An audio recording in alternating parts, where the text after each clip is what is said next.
Okay, I've wasted as much time as I can waste. And I understand why you'd want a delay on this. I get it. I get it. I cannot for the life of me. I just can't for the life of me understand. Forget that Notre Dame didn't have 11 men on the field the last 2 plays for Ohio State. Right. Forget that Ohio State scored the game-winning touchdown by about, according to SportsCenter, I believe they said it was 3 inches. 3 inches. Yeah. Is how close it was for Ohio State and Notre Dame. Ohio State won that game ultimately by 3 inches. No, they didn't. They lost because of poor play calling and poor execution defensively all night long. You're in the wrong formations against the wrong sets. You don't shift. You don't audible defensively, and it costs you. And then you get down to the 2 last plays where you knew it, I knew it, Notre Dame, our mother knew it, your mother knew it. Ohio State was going to run that ball into the end zone. You burned timeouts you shouldn't have burned, so you couldn't call it timeout. Because today, Marcus Freeman straight up said, the head coach at Notre Dame, hey, we knew we had 10 men on the field, but we didn't have a timeout, and I didn't want to have a penalty for running too many men or being offsides or what have you. And then what was his explanation? Marcus Freeman came back and said, yeah, we knew we had 10 men on the field for those last 2 plays, but we couldn't fix it. We've now put into our system a hand signal to have a guy jump offside.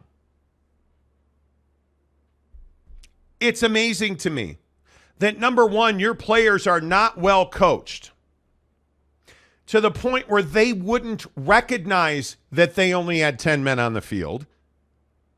Because I've watched the plays 1,000 times, and there's nobody jumping up and down saying, hey, we're missing a D lineman. Hey, we're missing a D lineman. Nobody's doing that.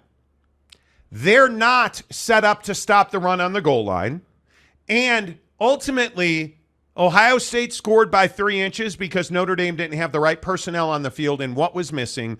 A defensive lineman. And what do we get today? Shucks, bro. It's a learning opportunity for Marcus Freeman, the guy who was always way in over his head as the head coach at Notre Dame. My fucking ass. It's Notre Dame. It's not a Southern State directional school. It's not a technical institute. It's Notre Dame. You got to be better than knowing you have 10 men on the field, 2 plays in a row to decide the game, and having no idea what to do besides suck your thumb on the sideline. Be better, but you're not because you're not. And Notre Dame continues to rise to the level that they set for themselves, which is mediocrity and anything but awesomeness. And I am no Brian Kelly apologist. And he certainly has been Notre Dame Brian Kelly at LSU, losing games you should never lose. But Brian Kelly's going for 2 points to beat Alabama. And Brian Kelly has got LSU going in the right direction. Is there anybody sitting here right now who can tell me Notre Dame's going in the right direction? Yeah, I mean, it's hard to say that. There's no question it's hard to say that. I think if you were to ask a Notre Dame fan, they would characterize this game as a hard-fought game. That you lost because you had 10 guys on the field at the wrong time. But I want to make this clear. Yeah. That's not why they lost the game. And I agree with that. I mean, you lost the game because you are not disciplined enough. You are not well coached enough. You are not. Your defensive play calling on at least half a dozen plays was bad in the fourth quarter. They look like a coaching staff who didn't know what to call, who didn't know what was coming, who didn't know what to do, and didn't have the right personnel sets on the field for a good part of the fourth quarter. It's inexplicable, and I am a lifelong Notre Dame fan. Right. And I'm just going to keep saying what I've been saying since Charlie Weiss. Until Notre Dame holds itself at just ultra accountable levels, you're just going to keep being this guy. Congratulations. Hey, man, the Alamo Bowl, no shame in that. The Holiday Bowl, no shame in that. The Pool and Weed Eater Bowl against your mom's Knitting Circle Institute of Technology, there's no shame in that. Congratulations. Because that's who you are. Right. You're not special, Notre Dame. You're not unique, Notre Dame. You're not Alabama. You're not Clemson. You're Ohio State. And what's Ohio State this year? Pretty mediocre. Yeah. Pretty mediocre. Ohio State's not special.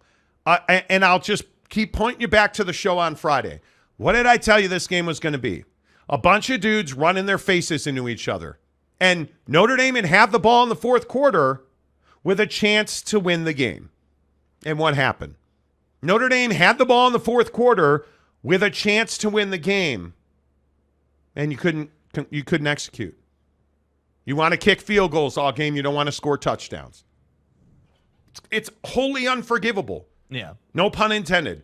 It is in its entirety unforgivable the way that Notre Dame performed. Yeah, and I think that your point about them not holding themselves to a high enough level, I think is spot on, because again, you don't see this kind of mistake out of major players in the college football playoff. You don't see these kind of mistakes amongst the big boys. And again, watching this game, sitting here watching Ohio State just chop away in the run game. We're just going to run it down your throat, and we're going to have our leading back, Henderson, run for 7 yards on average. Like, you can't have that happen. And that's what's incredible is, like, even though they were running for 7 yards a carry, even though, Kyle McCord is 240, like, you were still in position to win the game. And then Marcus Freeman in his post-game press conference, I think it was his post-game press conference, a reporter said to him, hey, well, the Louisville game's at night, and Marcus Freeman's like, he has to look over to a media person, and the media person's like, yeah, it's at night. Marcus Freeman doesn't even, how do you not know your next game? Pray for us. I mean, this is my penance. I'm a Notre Dame football fan because I am a self-deprecating masochist. I don't know. I mean, is it, and again, I agree he should know what the next game is, but is it unfair to judge him harshly in the moment after the postgame? Yes. Because I feel like there are like two types of coaches in college football. You have the coach in college football who, is very much in the moment. Hey, we're not looking at next week yet. We got to watch the tape, that type of situation. I mean, Nick Saban said something similar. Like, a reporter asked him about a specific play, or I think the O-line play, actually. He was like, well, I can't answer that. Got to look at the tape, X, Y, Z.